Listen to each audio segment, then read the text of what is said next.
2024년 12월 3일 밤에 계엄 선포가 있었잖아요. 저는 TV를 통해서 그것을 보았는데 여러분들은 어디서 접하셨는지 궁금하네요. 그 당시 가장 제 먼저 든 생각은 물론 대통령이 미친 짓을 했구나 그런 거였고, 다음으로 제 머리를 스치는 것이 엉뚱하게도 셰익스피어의 맥베스였어요. 정말 그렇게 생각했어요. 아, 맥베스처럼 망가졌구나. 윤석열이 맥베스랑 너무 비슷하게 무너졌구나. 그런 생각을 했습니다. 제가 영문학 전공자이고 또 학부 때 셰익스피어에 관련된 모든 강의들을 막 악착같이 찾아듣는, 셰익스피어를 좋아하는 사람이었기 때문에 그럴 수도 있지만, 그 다음날 그 영국의 대표적인 보수지라고 해요. 더 타임즈에서 김건희를 레이디 맥베스에 비유하는 그런 기사를 쓴 것을 보면 저만 셰익스피어의 맥베스를 떠올린 것은 아니다. 윤석열, 김건희 부부가 맥베스와 맥베스 부인과 굉장히 닮아있다. 그런 생각이 듭니다. 그래서 오늘은 여러분들 사실 셰익스피어 맥베스 많이 들어는 보셨지만 그 정확한 줄거리를 막상 얘기해 달라고 하면 잘 모르시는 분들도 많으실 것 같아요. 그래서 쉽고 될 수 있으면 빼먹는 것 없이 줄거리를 말씀드리면서, 진짜 놀랍게도 1600년도에 쓰여진 글인데도 불구하고 우리나라 정치상과 어쩜 이렇게 비슷하게 닮았을까, 그런 것들에 대해서 좀 말씀드리고자 합니다. 맥베스의 배경이 되는 곳은 스코틀랜드예요. 스코틀랜드의 코도 지역을 노르웨이가 침범을 하게 되는데, 이 노르웨이와 스코틀랜드의 그 전쟁에서 벤쿠어와 맥베스라는 두 장군이 노르웨이 국왕을 죽이고 전투를 승리로 이끌게 됩니다. 그게 시작이에요. 그래서 이제 전투를 끝마치고 승리감을 가지고 돌아오는 맥베스와 벤쿠어 앞에 마녀들이 나타나게 됩니다. 마녀들이 그 사람들을 환영하면서 맥베스를 향해서는 글래미스의 영주시다, 코도의 영주시다, 그리고 왕이 되실 분이다, 이런 얘기를 하게 되고요. 벤쿠어라는 장군을 향해서는 맥베스보다는 작지만 더 크시다, 운은 좀 덜 좋지만 훨씬 더 좋으시다, 그리고 왕은 아닐지라도 왕을 낳을 뿐이다, 이렇게 예언을 하게 됩니다. 글래미스의 영주이기도 했던 맥베스는 처음에는 그 마녀들의 그 말을 믿지 않아요. 하지만 바로 그 순간에 덩컨 왕이 보낸 귀족들이 맥베스에게 다가와서 국왕께서 장군을 코도의 영주로 방금 임명하셨다, 그 말을 전하게 되죠. 그러니까 그 순간에 맥베스가 마녀들의 말에 확 홀리듯이 빠져버리게 되는 거예요. 근데 그 옆에 있던 벤쿠어는 그런 맥베스를 지켜보면서 자기는 좀 다른 생각을 하게 되죠. 그러니까 맥베스와는 기본적으로 기질이 다른 인물이었던 거예요. 자기도 굉장히 좋은 혹할 만한 예언을 들었는데도 불구하고 그 달콤한 말에 빠지질 않습니다. 그리고 오히려 맥베스에게도 경고를 하죠. 쟤들은 어둠의 수족이다. 그러면서 쟤들 말을 다 믿다가는 장군이 그 코도 영주가 된 것만으로도 만족하지 못하고 왕관까지 탐할지도 모르겠다, 이러면서 경고하는 말까지도 하게 되죠. 근데도 맥베스는 벤쿠의 말은 전혀 신경도 안 쓰고 그 순간 바로 자기 부인에게 편지를 보냅니다. 그러니까 어떻게 보내냐면, 마녀들이 방금 나에게 글래미스의 영주가 되고 코도의 영주가 되고 다음은 왕이 될 거라고 말했는데 내가 방금 코도의 영주가 됐다, 그렇게 얘기를 합니다. 참 재미난 것은 여기서 이 편지에서 이 맥베스가 자기의 부인을 내가 가장 아끼는 권력의 동반자라고 불러요.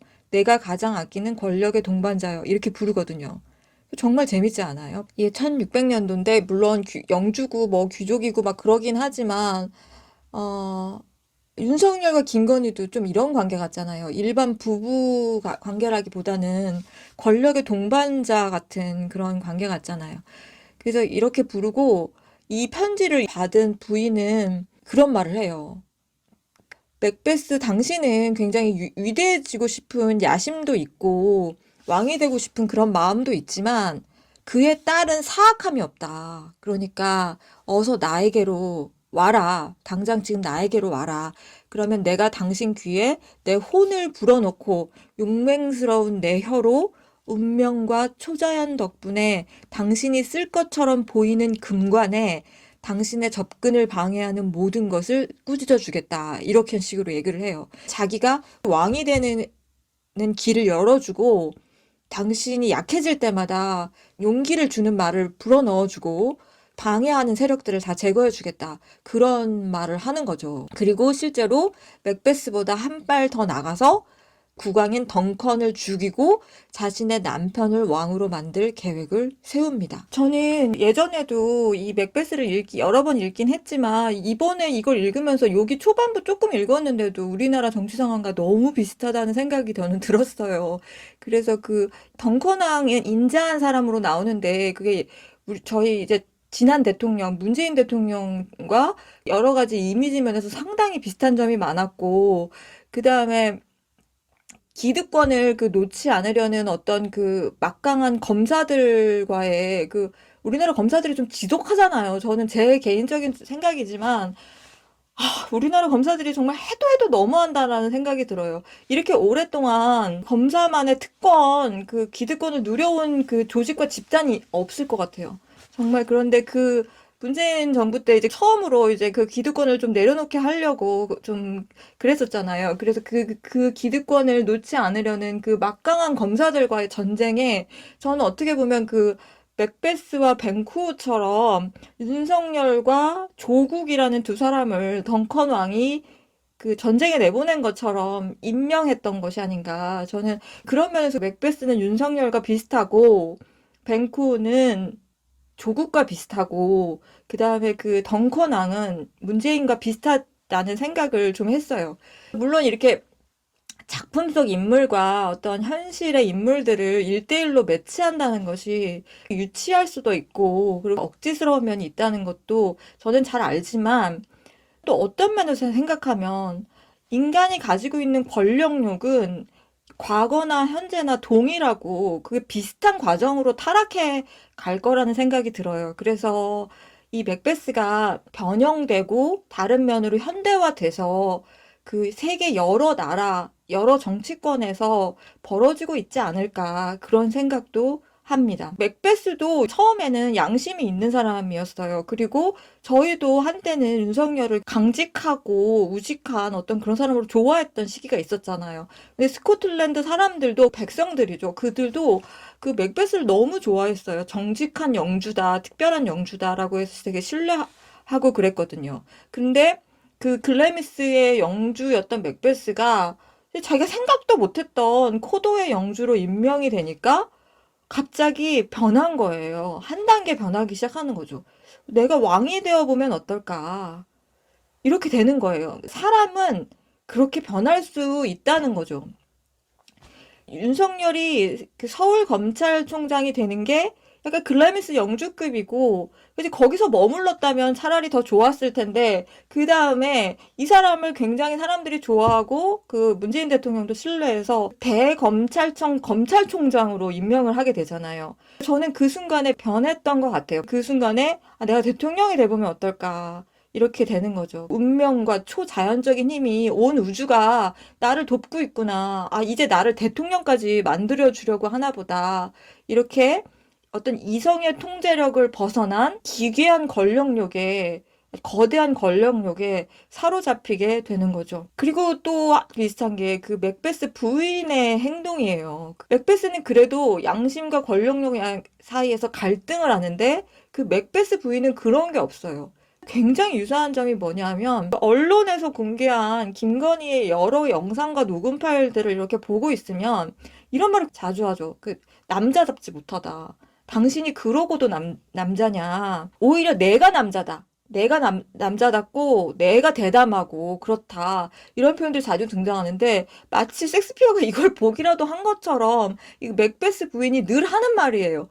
너 맥베스에게 왜 이렇게 남자답지 못하냐. 근데 이게 저는 굉장히 심각한 마법의 주문인 것 같아요. 그러니까 남자답게 보이고 싶어 하는 윤석열 같은 유의 남자들은 이런 말을 듣게 되면 남자답게 보이기 위해서 수단과 방법을 가르지 않고 어떠한 짓이라도 하게 되는 거죠. 그러니까 이 맥베스의 부인이나 김건희 같은 사람들은 그 점을 노리고 그 말을 계속 하는 것 같다는 생각이 저는 들었습니다. 맥베스 부인의 대사를 보면 뭐랄까, 흉측하다고 그럴까? 그런 것들이 많이 나와요. 예를 들어, 악령들아, 나를 탈성시켜다오라는 그런 말이 있어요. 그 탈성이라는 건 뭐냐면, 내 성을 가져가 달라는 거죠. 내가 지금 여성인데 그 여성성을 벗어나게 해달라. 그 여성성을 가져가 버려라 하는 거예요. 그리고 최악의 잔인성을 머리서부터 발끝까지 채워달라. 막 이런 얘기를 해요. 그리고 내 가슴에 있는 젖을 다 빨아서 없애달라고 그런 말까지도 하거든요. 그러니까 이 사람은 어떤 면에서 보면 남자가 되고 싶어 하고 내가 남자가 되었더라면 남편을 비롯해서 너희들 같은 남자들 정도는 진짜 나랑 비교가 안 돼. 왕은 내가 됐어야 돼. 이런 것을 상당 부분 깔고 있는 그런 캐릭터의 면에서 김건희와 굉장히 유사하지 않나. 저는 사실 그런 생각이 들었습니다. 또 다른 식으로 가스라이팅 하는 방법이 뭐냐 하면은 그 맥베스가 그 덩컨왕을 죽이는 거에 대해서 굉장히 주저를 많이 해요. 그 덩컨왕이 이렇게 국민들에게 사랑을 받고 있고 겸손하고 인자한 사람인데 죽여도 될까라는 그런 고뇌를 많이 하거든요. 그러니까 맥베스 부인이 뭐라고 하냐면 당신은 나한테 왕이 되겠다고 맹세를 했는데 어떻게 그렇게 맹세를 지키지 않냐. 당신같이 맹세를 안 지키는 사람은 진짜 잘못된 사람이다라고 멸시하고 질책을 합니다. 그래서 내가 갓난아기를 젖을 빨려본 적이 있다. 하지만 나는 그 조그만한 것이 내 얼굴을 보면서 웃더라도 그 이 없는 잇몸에서 젖꼭지를 확 뽑아낸 다음에 골을 깼을 거다.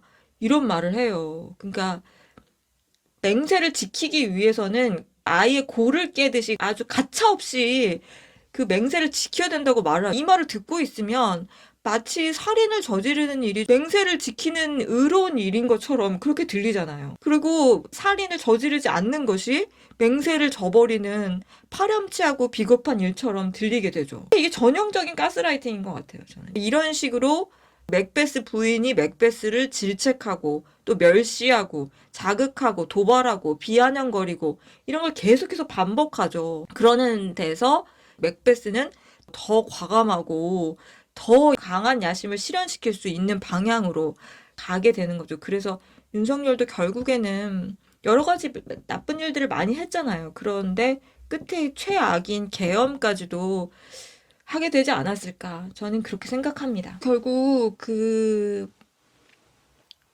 맥베스 부인이 이제 오늘 밤에 큰 일을 내 수완에 맡겨달라. 오늘 밤 우리가 하는 이 일로 인해서 우리는 다가오는 모든 날에 종횡무진 지배권을 가지게 될 것이다. 라는 말을 합니다. 오늘 밤 큰일이라는 것은 덩컨 왕을 살해하는 것이고 왕이 되면 자기네들이 앞으로 다가오는 모든 날에 이 강력한 지배권을 가지게 될 거라고 꿈꾸는 다는 것을 알 수가 있죠. 그날 밤에 덩컨 왕과 그 아들들, 뭐 귀족들 이런 사람들이 다 그 인버네스에 있는 그 맥베스의 성으로 와서 연회를 즐기고 술을 잔뜩 마신 다음에 취해서 잠이 들고 맥베스와 부인은 계획대로 덩컨 왕을 살해한 다음에 침실 시종들에게 왕의 피를 묻히고 그들이 죽인 것처럼 이를 꾸밉니다. 새벽에 그 어떤 맥더프라는 또 인물이 나와요. 그 맥더프라는 귀족이 도착해서 덩컨의 죽음을 발견하게 되고 아버지가 죽었다는 소식을 듣고 덩컨의 두 아들인 멜컴과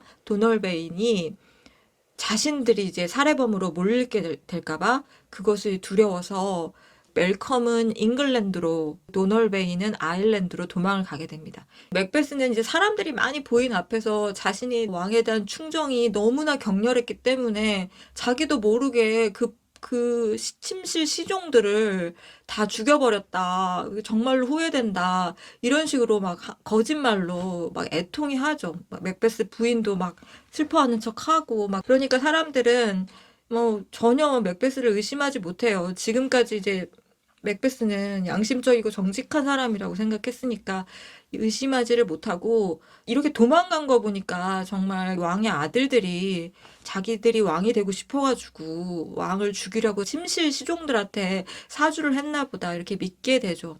그래서 맥베스는 결국 원하는 대로 스코틀랜드의 왕이 됩니다. 오직 마녀의 예언을 같이 옆에서 들었던 벤쿠어만이 맥베스를 의심하게 되죠. 맥베스, 당신은 왕도 가졌고 코도도 가졌고 글램스도 가졌구나. 그렇다면 그 운명의 여인들, 그 마녀들을 지칭하는 거죠. 그 운명의 여인들의 예언, 그것 때문에 당신이 이 세상에서 가장 추한 반칙을 범한 것이 아니냐. 이런 말을 속으로 합니다. 그러니까 겉으로 하지는 못해요. 굉장히 잔인하다라는 거를 벤쿠어는 눈치를 채고 있었고, 조심을 할 수밖에 없었던 상황인 거죠. 그래서 그런 혼자만의 의심을 갖고 겉으로는 왕이 된 것을 축하하는 그런 자세를 취하게 됩니다. 근데 맥베스는 그때 마녀들이 벤쿠어에게 굉장히 극찬을 하면서 벤쿠어 당신은 운이 없지만 당신의 후손들은 왕이 될 것이다라는 그런 말을 했기 때문에 벤쿠어를 제거할 생각만 하는 거죠. 벤쿠어가 살아있는 한 내 삶은 안전하지 못하고 안전하지 못하다면 왕이 된 이 삶이 뭐가 그 의미가 있겠냐. 이 다 헛된 것이지. 나에게 벤쿠어 공포가 너무 뿌리 깊이 박혀 있기 때문에 그는 제왕 같은 성품을 가졌고 매우 과감하면서도 안전하게 행동하는 지혜 또한 갖고 있기 때문에 나에게 두려운 존재는 벤쿠어 그 하나뿐이다. 그래서 결국에는 이제 자객들을 불러서 벤쿠어와 그 벤쿠어의 아들이 플리언스인데 그 벤쿠어와 플리언스 두 사람을 살해하라고 지시를 하죠. 근데 자객들이 벤쿠어는 살해를 하는데 그 플리언스를 살해하는 거에는 실패해요. 플리언스는 도망을 가게 되죠. 맥베스는 그럼 그 안전한 왕의 삶을 찾았느냐? 그렇지 않죠. 맥베스는 또 그 순간부터 벤쿠어의 유령을 보는 그런 발작을 일으키게 됩니다. 벤쿠어가 나쁜 짓을 한 것도 아니고 가만히 있었는데 본인의 불안 때문에 벤쿠어를 죽이고 또 죽였으면은 좀 편안해야 되는데 그러지가 못해요. 벤쿠어의 유령을 보면서 발작을 막 일으키고 더 불안해하고 이러니까 귀족들이 점점 왕과 왕비가 베푸는 그 연회 같은데 오기를 싫어하고 와도 왕이랑 제대로 말 한마디 못하고 그러니까 맥베스를 떠나게 되죠. 멀리하게 됩니다. 그리고 맥베스 부인은 그런 남편을 몹시 창피하고 수치스럽게 여겨요. 겁에 질려가지고 유령 같은 거나 보고 환영 같은 거나 보고 정치적 활동 같은 것도 못하는 남편을 수치스럽게 여기는 거죠. 그래서 주변 사람들을 막 다독이고 귀족들을 막 자기 사람으로 만들려고 막 노력하고 왕의 저런 발작의 모습이 별게 아니다. 조금 있으면 나아진다. 그러니까 전혀 신경 쓸 필요 없다. 막 이런 한쪽으로는 막 이런 접대 멘트 같은 거를 막 하고 다른 쪽으로는 가서 당신이 그러고도 남자냐. 그런 뭐 사람 하나 죽여놓고 그걸 유령까지도 보고 그러느냐 이런 식으로 또 얘기를 하죠. 저는 이게 물론 제 추측이긴 하지만 지금 이제 많은 국민들이 굉장히 이상하게 생각하는 것 중에 하나가 김건희라는 사람은 왜 이렇게 전화를 많이 하고 문자를 많이 하고 일반인 정치인 뭐 가리지 않고 막 전화를 엄청 많이 하잖아요. 저는 그런 것이 이 부분에서 약간 짐작이 됐어요. 윤석열이 굉장히 겁장이고 늘 그 탄핵 당할까 봐. 왜냐면 선거에서도 많이 졌고 자기가 문제도 많고 자기 부인의 문제도 많고 그러니까 이제 늘 탄핵당할까 봐 굉장히 히스테리컬한 상황에 놓여서 쫄보 같은 행동을 되게 많이 했을 것 같아요. 저는 대통령이 경노한다, 진노했다, 막 이런 것 겁이 되게 많고 불안하기 때문에 그런 행동이 많이 나왔다고 생각하는데 그런 윤석열의 발작적인 히스테리와 그 경로 때문에 사람들이 많이 떨어져 나가고 그때마다 그런 사람들을 다독이고 잡아두기 위해서 김건희가 막 더 악착같이 전화를 하고 초대를 하고 막 술을 먹이고 파티를 하고 그러지 않았을까 저는 그런 생각을 좀 해봅니다. 그리고 벤쿠어랑 벤쿠어의 아들인 플리언스를 죽이려고 했던 그 맥베스의 모습에서 저희 정치 상황에도 비슷한 사건이 하나가 떠오르죠. 그 우리가 다 알고 있는 조국 사태. 그 비슷하잖아요. 과거에는 야만의 시대였으니까 직접 사람을 죽이고 자객을 보내서 살해하고 그러지만 현대 사회에서는 그게 사회적 살인이 되겠죠. 사회적으로 매장시키고 파렴치 않은 인간으로 낙인 찍히게 하고 그런 걸 사회적 살인으로 볼 수 있는데, 윤석열과 김건희가 그 조국의 가족, 심지어는 자식들까지 정치 싸움으로 끌어들여서 결국에는 조국을 감옥에 보냈고, 그 다음에 그 자식들은 사회적으로 매장시키려고 했던 거죠. 지금은 모르겠지만 그 당시에 조국은 뭐 국회의원도 하지 않겠다고 했고 대통령도 하지 않겠다고 했고 뭐 관심을 전혀 나타나지 않았고, 그리고 윤석열을 임명하는 거에 대해서도 본인이 더 강하게 좋다고 적극적으로 개혁을 하려면 저런 인물이 필요할 거라고 얘기했다는 말도 있고 그렇잖아요. 그런데도 윤석열과 김건희는 오직 대통령의 자리만 생각하니까 자기가 대통령을 되는 데 있어서 그 상대 그 경쟁자로 조국이 나오면 자기가 질 것 같으니까 미리 그것을 불안해해서 그 자식들까지도 이제 목표물로 삼고 전 가족의 사회적 살해를 시도한 것이라고 저는 생각을 합니다. 그것도 굉장히 비슷해요. 아무도 믿을 수가 없는 거예요. 그리고 사람들도 자기 곁에 잘 오려고 하지 않는 거예요. 그러니까 혼자 고립되잖아요. 그러니까 누구한테 더 극단적으로 의존하게 되냐면 마녀들에게. 맥베스도 무슨 일만 있으면 마녀들을 찾아가서 마녀들에게 물어보고 싶어 하는 거예요.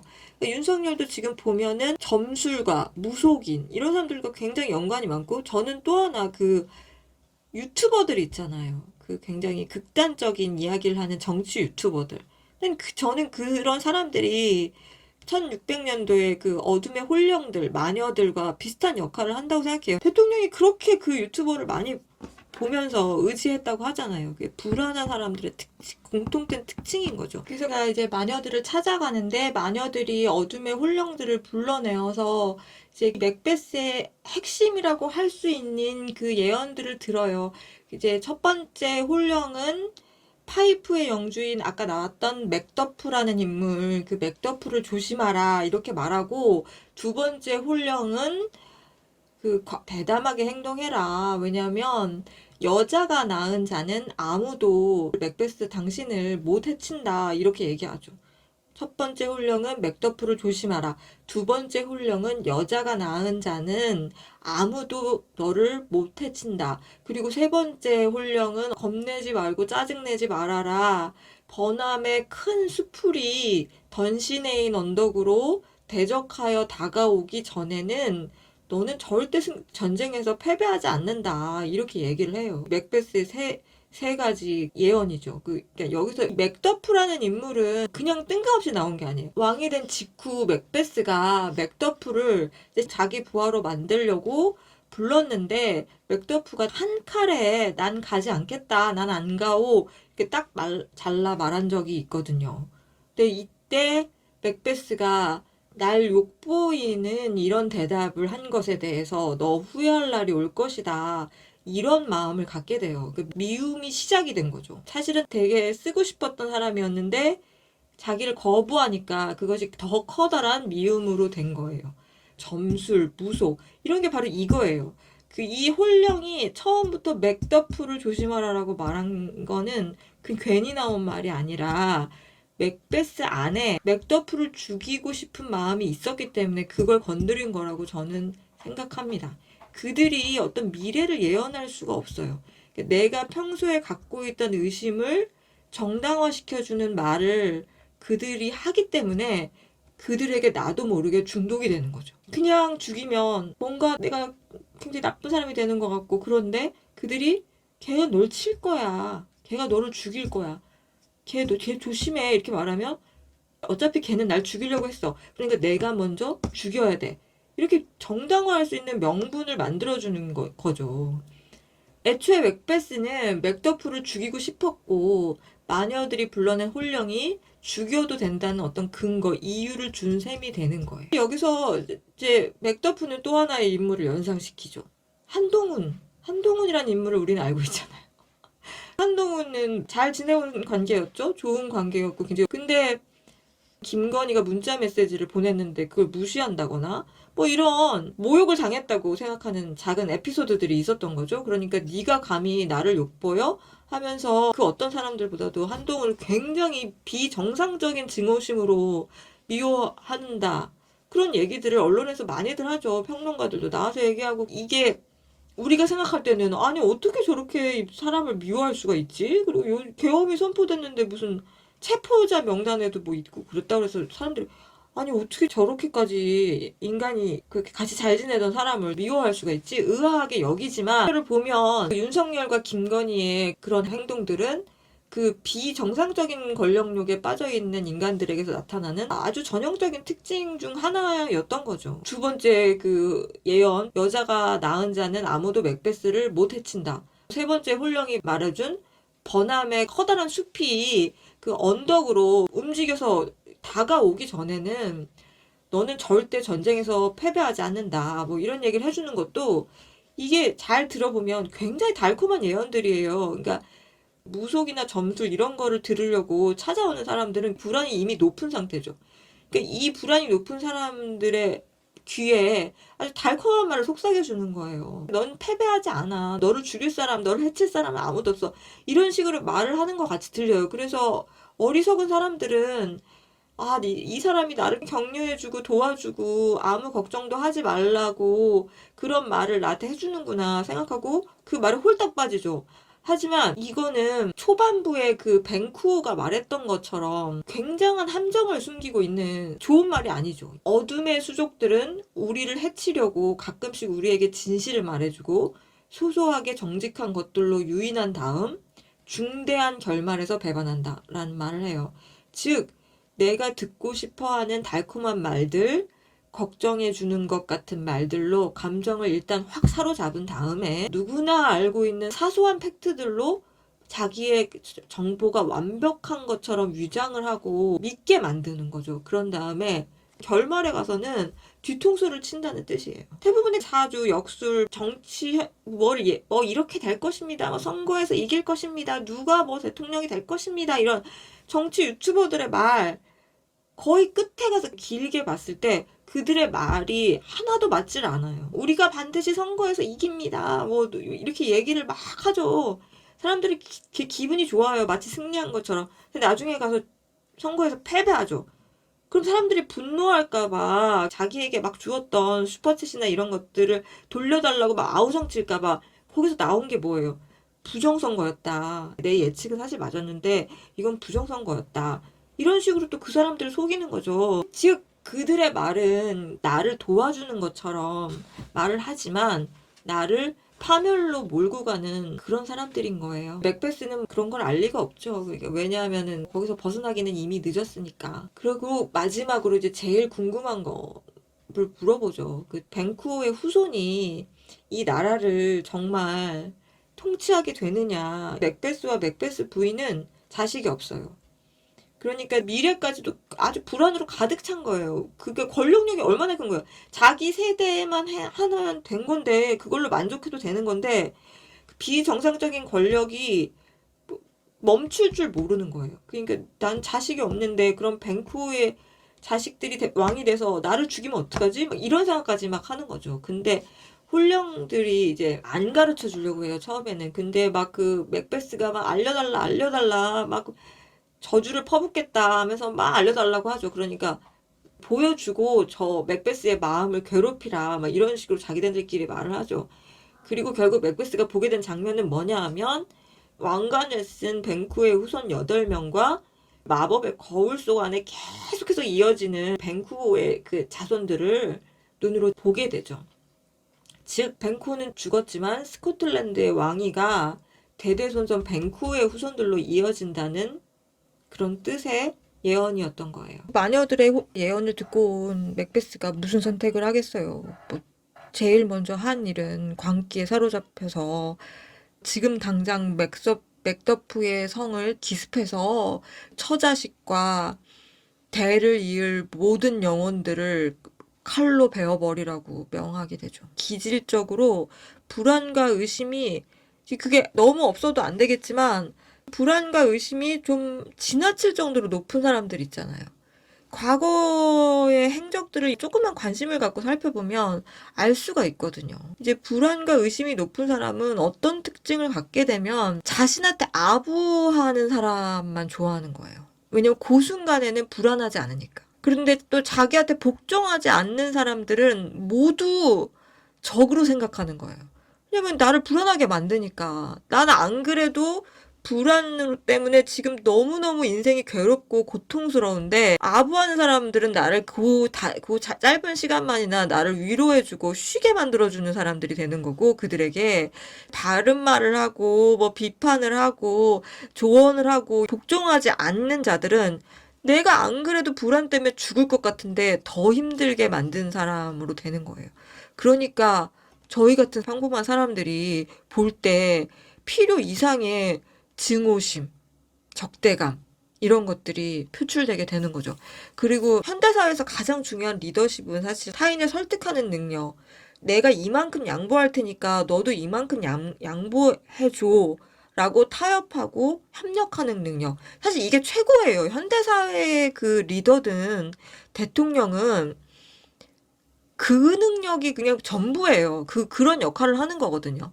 이 집단과 이 집단이 막 싸우면 너도 이만큼 양보해, 너도 이만큼 양보해 해서 타협하게 만들고 그런 거를 하는 게 그 최고거든요. 그게 전부인데 불안이 높은 리더는 그걸 할 수가 없어요. 그들은 너무 불안이 높기 때문에 항상 누군가가 나를 칠 거라는 생각에 사로잡혀 있거든요. 그런데 그런 사람을 테이블에 협상에 앉아서 내가 이렇게 해줄게. 어떻게 하겠어요? 의심이 또 굉장히 높은데 그런 행동을 하는 것은 아마 그들이 생각할 때는 자기의 목을 내놓는 자살 행위라고 생각하는 거예요. 그러니까 아무것도 할 수가 없게 되는 거죠. 우리가 리더를 뽑을 때 불안과 의심이 높은 사람은 절대 뽑아서는 안 된다. 저는 그렇게 생각을 합니다. 맥더프는 잉글랜드로 피신해 있던 그 덩컨 왕의 첫째 아들 멜컴에게 합류해서 잉글랜드에 같이 가 있었거든요. 거기에서 맥베스가 자신의 처자식을 아주 악랄하게 죽였다는 소식을 듣게 됩니다. 멜컴 왕도 또 중요한 사람으로 나오는데 처음에 이제 멜컴 왕은 맥더프를 믿지 않아요. 사람을 선입견 없이 대하는 대신 잘 믿었던 덩컨 왕과는 좀 다른 거죠. 멜컴은. 사람을 신중하게 경계하고 잘 믿지 않는 거죠. 그러니까 맥베스랑 맥더프가 처음에 되게 가까운 사이였기 때문에 잉글랜드로 맥더프가 자기를 보러 왔을 때 나를 잡아서 유인해서 그 맥베스한테 넘기려고 찾아왔구나. 그러면서 경계를 하게 되죠. 근데 이제 맥더프의 얘기를 잘 듣고 그 후에 또 맥더프의 그 처자식이 전부 다 맥베스에 의해서 살해당하고 그런 거를 이제 지켜보면서 더 이상은 여기에 있어서는 안 되겠구나라는 생각을 하게 돼요.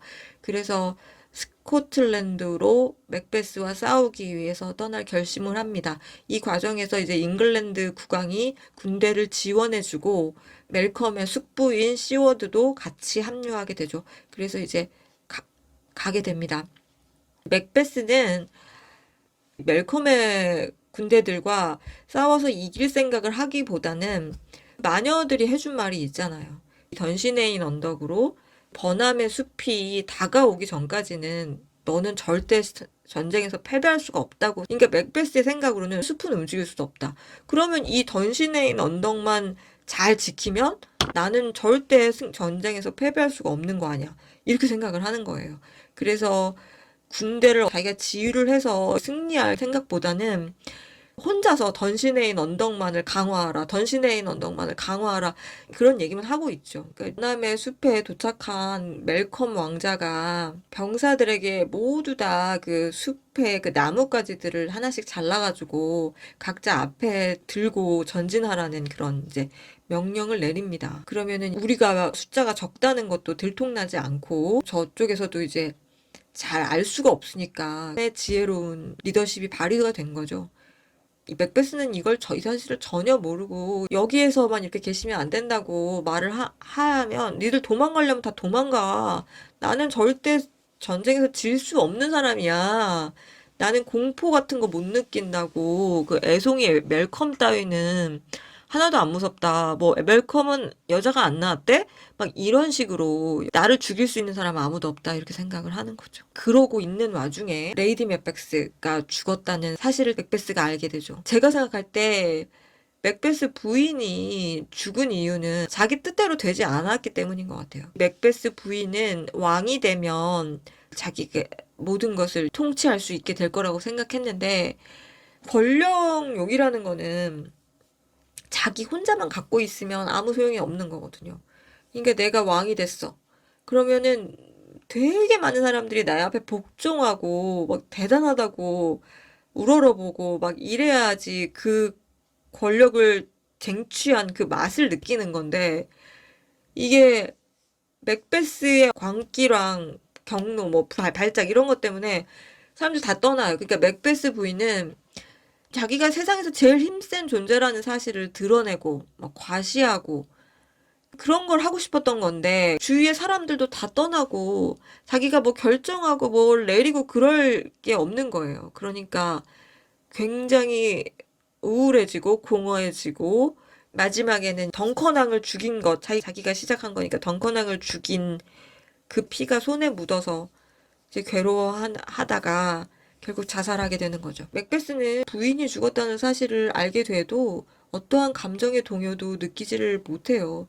이미 인간성이 파괴된 상태라는 걸 알 수 있습니다. 그리고 그 순간 사자가 와서 방금 버나의 숲이 움직였습니다 라고 보고를 하게 되죠. 그러니까 이제 자기 아내가 죽었다는 얘기를 듣고도 별 동요가 없었던 맥베스가 거대한 분노에 휘말립니다. 자기 혼자만 죽겠다는 생각을 하는 게 아니라 온 우주를 다 끝장내겠다고, 파멸시키겠다고, 이판사판이라는, 막 쉽게 말하면 그런 심리 상태로 되어버립니다. 권력욕이라는 게 정말 무서운 게, 셰익스피어의 4대 비극이 있잖아요. 햄릿도 죽는 이제 비극이지만 끝은 나쁘지 않거든요. 호레이쇼가 와가지고 천상으로 인도를 하죠. 오셀로도 자기 부인을 죽이긴 했지만 키스하고 자결하면서 죽음으로써 이제 속죄하는 그런 모습을 보이는 거죠. 그러니까 마지막에는 어찌됐든 간에 인간적인 면을 보이는 거고, 리오왕 같은 경우도 자기가 알아주지 못했던 딸 코델리아를 안고 죽는, 코델리아를 이해하고 사랑하는 마음을 깨닫고 죽죠. 그러니까 비극이어도 인간의 어리석음과 욕망 같은 거를 똑같이 다뤄도 햄릿, 리어왕, 오셀로는 죽는 그 순간에 인간적인 깨달음, 감정 그런 걸 나타난단 말이에요. 근데 맥베스는 권력욕이잖아요. 권력욕에 빠진 인간이 얼마나 어리석은가를 보여주는 작품인데 끝까지 그런 게 안 나와요. 조금의 반성도, 후회도, 자책도, 속죄도, 그런 것들이 안 보이는 모습이 요즘 윤석열의 모습을 보는 것 같아요. 권력욕은 인간성을 완전히 파괴시키는 거죠. 그래서 마지막에 가서 어떤 감정도 느낄 수 없는 그런 상태가 돼버리는 거예요. 버남 숲이 움직이고 나서 멜컴이나 맥더프가 이제 자신을 죽이러 올 것이라는 커다란 공포에 이제 사로잡히게 돼요. 맥베스가. 근데 그 와중에도 어떤 말을 하냐면, 옛날에 그 로마의 장수들이 전쟁에 졌을 때 상대한테 이제 사로잡히는 것을 굴욕적으로 여겼던 거예요. 그래서 그 굴욕을 면하기 위해서 미리 먼저 깨끗하게 이제 자결하는 그런 관습이 있었다고 해요.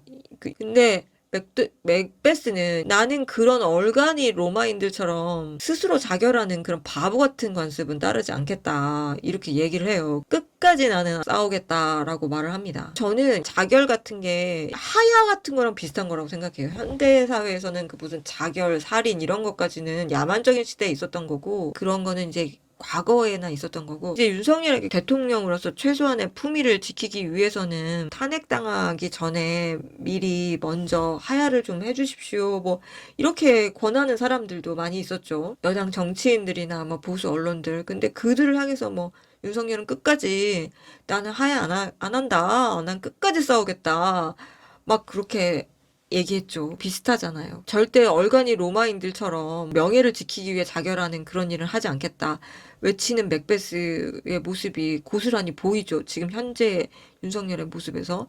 그리고 무식할 만큼 끝까지 싸우겠다라고 광기에 사로잡혀서 더 그럴 수 있는 거는 아직도 마녀들의 말을 믿고 있기 때문인 것도 있는 거예요. 사람들도 그렇게 말하잖아요.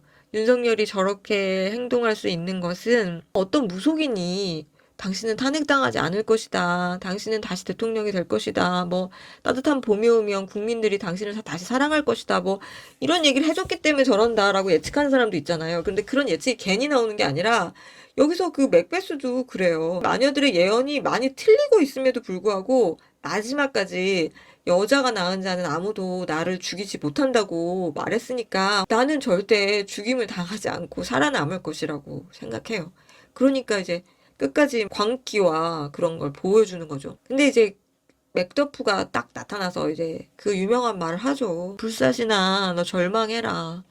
맥더프 내가 여자가 나와서 태어난 게 아니라 이르게 어미의 자궁을 찢고 나왔다. 이런 얘기를 하죠. 현대 말로 하면 어떤 제왕절개 같은 그렇게 태어난 사람이다. 이렇게 말을 하게 된 거죠. 그래서 결국 이제 맥더프가 맥베스를 죽이고 그 목을 잘라서 창에 이제 꽂아서 스코틀랜드 국민들에게 보여주죠. 그리고 스코틀랜드 국민들은 안도하고 멜컴을 환영하죠. 멜컴이 왕이 되고 맥베스를 피해서 도망가 있던 사람들을 고국으로 부르고 그리고 국민들 앞에서 맥베스와 맥베스 부인의 무자비한 행태에 대해서 진실을 밝혀내겠다. 이렇게 선언하면서 끝이 납니다. 우리는 권력욕이라는 것이 평범한 사람들과는 상관이 없는 것으로 흔히들 생각할 수도 있을 텐데 권력욕의 정의는 타인 위에 군림하고 싶은 욕망, 그리고 자기가 더 힘센 존재라는 사실을 드러내고 싶은 욕망, 그리고 존경과 선망과 추앙을 받고 싶은 욕망, 이런 것들이 다 권력욕이라고 해요. 그러니까 어떤 꼬마 아이가 자기보다 뭐 한두 살 많은 언니나 오빠가 뭔가 일을 되게 잘할 때 너무 속상해하면서 뭐 나 너무 언니를 이기고 싶어. 나보다 나 이걸 너무 잘하고 싶어. 나도 쟤처럼 뭐 사람들한테 뭐 잘했다는 말을 듣고 싶어.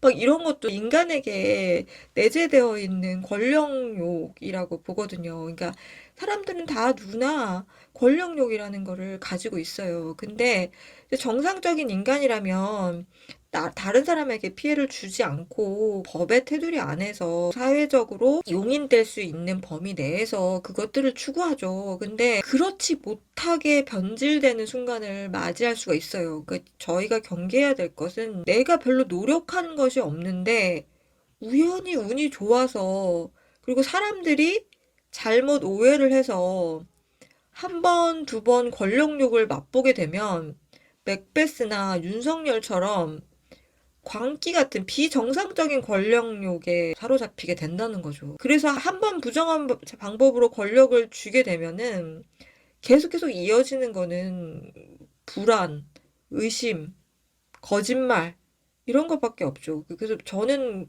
그 사람마다 시간의 차이는 있겠지만 그 끝은 파멸뿐이라고 생각을 합니다. 재밌는 게 개인적으로 밴쿠어와 되게 닮았다고 생각한 조국은 본인은 감옥에 들어갔지만 자녀가 굉장히 많은 사람들의 사랑을 받고 있잖아요. 그 유튜브도 그렇고 사업도 그렇고 뭐 굉장히 성공한 걸로 보이더라고요. 그러니까 비슷하게 잘 됐고 그리고 또 한동훈을 연상시켰던 맥더프는 그 다른 누구도 아니고 맥베스를 제거하는데 가장 결정적인 역할을 한 사람이 됐잖아요. 그러니까 제가 재밌게 지켜보고 있는 거죠. 아직도 어떤 인간적인 반성 같은 거, 죄책감 같은 거, 미안함 같은 거 전혀 못 느끼고 폭력적인 선전선동만 하고 막 싸우겠다 막 이러고 있는 윤석열을 과연 한동훈이 깔끔하게 잠재울 수 있을지. 이제 윤석열이 탄핵이 되면 조기 대선이 될 텐데 우리의 멜컴 왕은 누가 될지 번암 숲을 움직이는 그런 지혜 그리고 신중하면서도 그 타이밍을 잘 아는 그런 리더십을 발휘했던 멜컴 왕 같은 사람은 우리 곁에 누가 될지 궁금합니다. 저는 지금까지 살면서 요즘처럼 정치가 불안하고 아슬아슬하고 걱정된 적이 처음인 것 같아요. 역사책 같은 거 많이 봐도 극단적인 두 세력이 충돌하고 막 극단적인 세력이 뭐 국가기관에 가서 막 폭동을 일으키고 막 이러면 결국 피해 입는 사람은 어느 쪽에도 속하지 않고 중간에서 이렇게 어리버리 열심히 살아가던 사람들만 피해를 엄청 많이 보잖아요. 그러니까 제 남편과 저도 사실은 엄청 불안한 시간을 보내고 있거든요. 그래서 제발 현명하고 불안이 좀 낮은 사회적 소통 능력이나 포용 능력 같은 것이 있는 사람이 대통령이 돼서 나라를 좀 편안하게 해줬으면 좋겠다. 이런 바람을 갖고 있습니다.